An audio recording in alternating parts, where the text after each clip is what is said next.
Morning. नारी कभी हारती नहीं, उसे हराया जाता है। लोग क्या कहेंगे ये कह के डराया जाता है।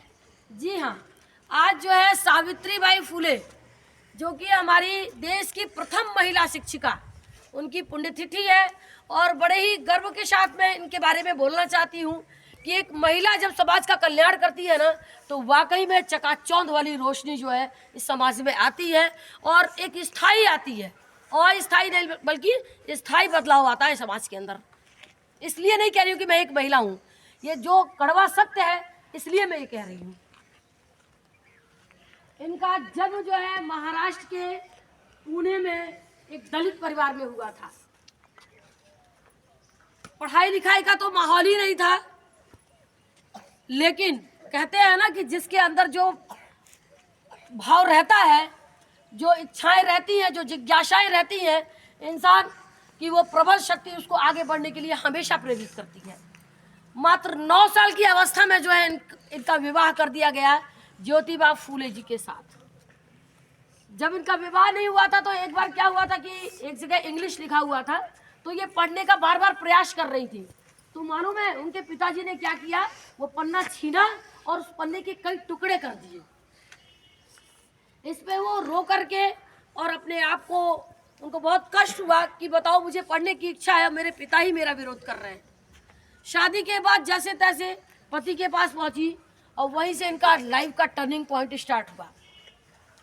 पति ने इनकी काफ़ी मदद की और वहाँ पे भी घर वाले विरोध करते थे पढ़ाई को लेकर के कि नहीं, पढ़ाई तो एकदम ही नहीं, लड़कियों के लिए, महिलाओं के लिए पढ़ाई एकदम नहीं। तो जब उनके पति जो है खेत में जाते थे काम करने के लिए, तो ये जो है अपने पति को खाना लेकर के, जैसे आज भी देखते हैं महिलाएं लेकर के जाती है खेत में, तो उस समय जो है ये भी अपने पति के लिए खेत पर जो है खाना लेकर जाती थी।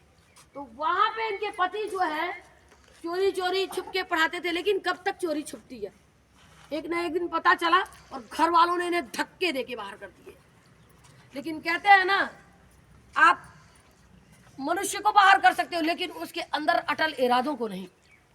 दोनों निकले और ज्योतिबा फूले जी के एक मित्र थे, उनके यहाँ इन लोगों ने ठहराव लिया और धीरे धीरे जो उनकी दोस्त की जो वाइफ थी वो उनकी सावित्रीबाई फूले की जो है मित्र बन गई अपने कुशल व्यवहार से।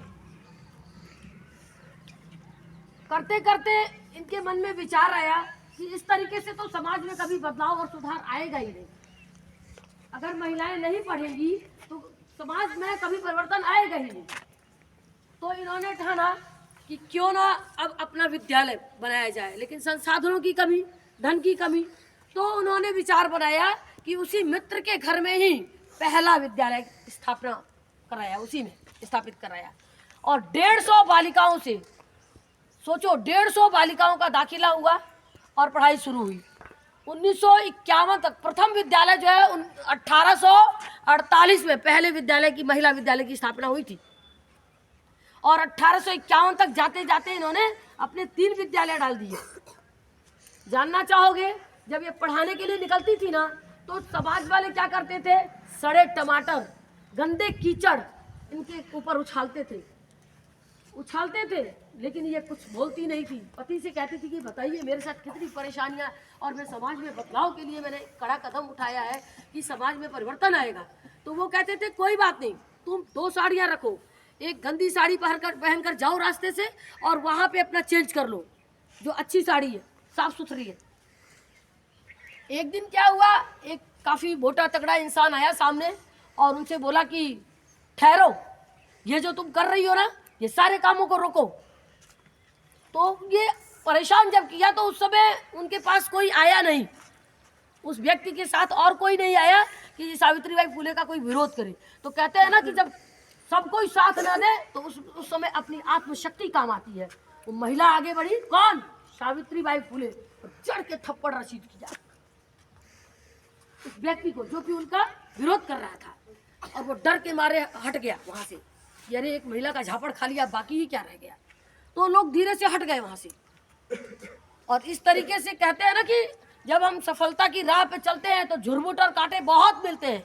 अगर उन झुरमुटों को और कांटों को आप लोग ध्यान दोगे ना तो लाइफ में आगे ही नहीं बढ़ पाओगे। अपने कुशल और अटल इरादों से ही आप आगे बढ़ सकते हो।